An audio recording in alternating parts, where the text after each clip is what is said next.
Graphical wise ఇంకా CG wise ఇంకా కొంచెం బాగా వచ్చి ఉండాలి, there was a technical glitch అని చెప్పేసి ఎక్స్పెక్టేషన్ ఒకటి ఉంటుందండి. సార్ చెప్తుంటారు సృజనాత్మక అని అంటున్నారు కదా, సో దానికి ఏముంది లిమిట్. సో నా లిమిట్ వేరేగా ఉంది, వాళ్ళు ఇచ్చిన ఇన్పుట్ వేరేలా ఉంది. So I was disappointed, but people didn't point out it. I'm happy about it. Ram sir,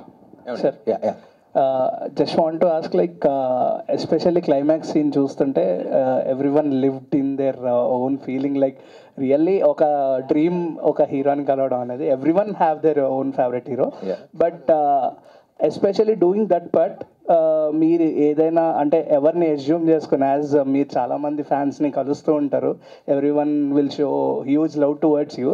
so ఎవరైనా ఫ్యాన్లో మీరు ఫీల్ అయ్యి యాక్ట్ చేయడం జరిగిందా that last particular climax sequence? ఎవరైనా గుర్తొచ్చారా మీకు అని? నేను ఆ లుక్ చాలాసార్లు చూశానండి. చాలా చెప్తా ఉంటాయి, మోస్ట్ టచింగ్ ఫ్యాన్ మూమెంట్స్ అంతా చేస్తారు, కలవటానికి అంత కష్టపడతారు, వస్తారు చేస్తారు, కానీ కలిసిన అదేం మాట్లాడారు, అలా చూస్తూ ఉంటారు. You know I've seen that look and that look question me a lot. ఏంటి ఏదో ఇలా చూస్తున్నారు, ఏంటి అసలు నేనేం చేశాను, అసలు ఏం లేదు, దేనికో కనెక్ట్ అవుతున్నారు, యూనో ఐ మై డిజర్వింగ్ అని ఎప్పుడు వస్తూ ఉండే thought.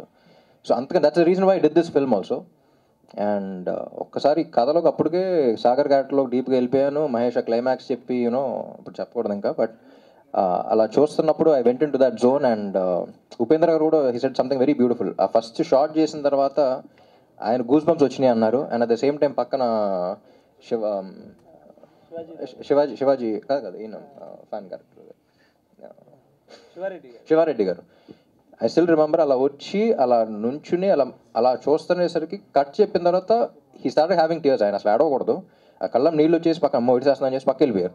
You know so it was such a genuine thing. అందరూ అంత జెన్యూన్గా ఫీల్ అయ్యి, అండ్ ఈ సినిమాకి ఏంటంటే అసలు జూనియర్ ఆర్టిస్టులు కూడా రామాయణ సీన్కి కానీ దీనికి కానీ వాళ్ళే వచ్చేసి జెన్యూన్గా వచ్చి చెప్పడం. And yeah, it's a very honest film, and climax especially, this film was written for the climax to convey that message. So yeah, thank you for saying. Here.